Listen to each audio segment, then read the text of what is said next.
Friends, welcome to my channel. तो जेकोसी संख्या को 5 सहित हरण करने को देते केमती ट्रिक अप्लाई करके आम सहजरे हरण कर आज आम भिडियो शिखा। तो प्रथम कौन देती 42/5। तो प्रथम आम कौन करवा 42 को 2 सहित गुणन करवा।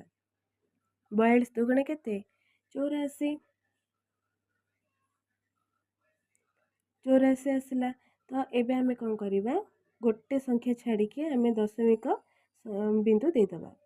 तो उत्तर आसीगला 8.4। तो ये को भी सेमती आमे सॉल्व करवा। ये केते देछि 364/5।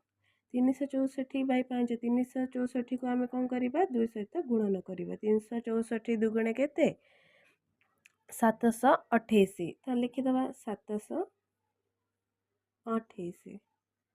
तो गोटे संख्या छाड़ी के दशमिक बिंदु देदेबा आंसर आसीगला। तो प्रथम आम कौन कले 42 को ऊपर जहाँ संख्या देछि ताकू 2 सहित गुणन कले जहाँ आंसर आसला गोटे संख्या छाड़ी के आम कौन कले दशमिक बिंदु देदेबारु आमर उत्तर आसीगला। ये भी सेमती आम कले। तो यहाँ आपण मैंने करके मत कमेंट बॉक्स रे जनइबे आर उत्तर कौन हम।